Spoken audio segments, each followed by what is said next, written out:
Prerna and Parag from Khu.sh. We develop intelligent music applications, which means we use artificial intelligence to help people make music. Our first product is Ladida. It's a reverse karaoke technology currently on the iPhone.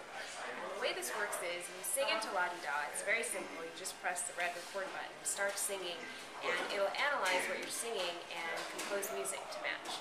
So maybe we'll start off with a little demo, and then Parag can tell you a little bit about how it works. Sure. I guess just before, I guess I'll start with the demo.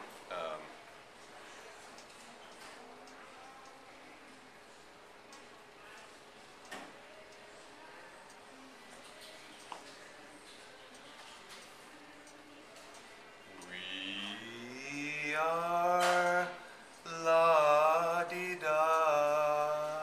I am singing very badly. You will see why I am singing so very badly.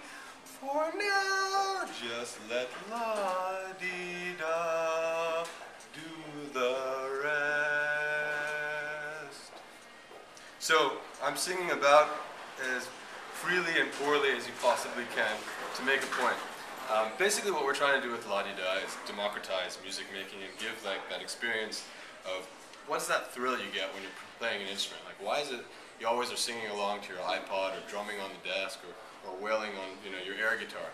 It's because performing music gives you a different thrill. They're really all those feel-good chemicals, serotonin, dopamine are going when you're creating, when you're having these kinds of immersive, reactive experiences.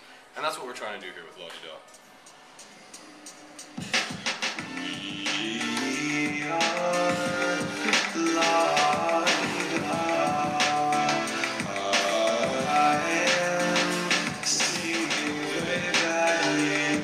You will see why I am singing so very badly.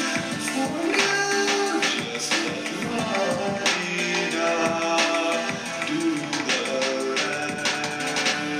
rest. All right. So that's Ladida. I mean, you can easily, I won't play all of it, but, let's say you wanted a dub tone style.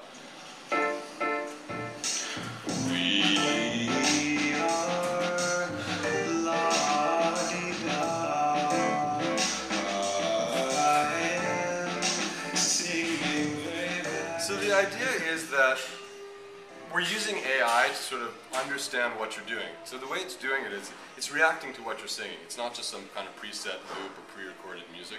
What it's doing, it's analyzing your voice. So what does a musician do when they're trying, like let's say I was a piano player and I'm trying to accompany a vocalist. First I gotta listen and figure out what are the notes that the person is singing. And then sort of what's the relationship of the notes? What key do they belong in? What scale is the person using? And with the voice, it's not just one of the fixed notes on the piano. I have to sort of continuously adjust and find where that person is really singing. So once we take all that information and analyze the vocal melody, what we do is, just like a trained musician has heard hundreds if not thousands of songs, spent hundreds of hours listening to music. In a way we do the same thing with the app. The app has spent a lot of time analyzing how real songs work, how pop songs work. What are the typical chord progressions? When you're playing a certain chord, what notes sound good, what notes don't sound good?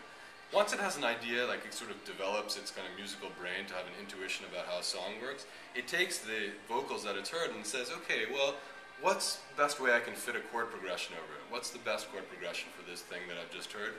And then given that chord progression, what we do is we have all these, for each style we have a collection of instruments, and we arrange them. We have Alex Ray as our composer, and he's done a fantastic job of creating these sort of musical atoms, you can call them. And what the technology does is, it takes these atoms and it rearranges them in real time to create the song. So basically from these small little parts, these building blocks, and using the analysis, we put it together to create this complete song that you're hearing. And obviously, not everyone can sing, so we're using pitch correction to sort of fix your notes a little bit. Right, well even the pros are using that now. So. Yeah, so And the great thing is, once you have your song, you can save it, and then you can share it on Twitter and Facebook. You can post it on your own wall on Facebook, And you can also post it on a friend's wall. So let's say, you know, it's your girlfriend's birthday and you want to send her something special, sing happy birthday and you can post it on her wall. I mean, music is obviously naturally really, really social. It's something that you want to share, and it's kind of a way to communicate those thoughts and feelings which you can't easily say, which you can't easily write. So we're kind of giving people a new way of communicating. Obviously music has always been there, but by sort of using this technology, we're allowing anyone to communicate in this way. Great. All right. Thanks so much, guys. Okay, thanks Elliot.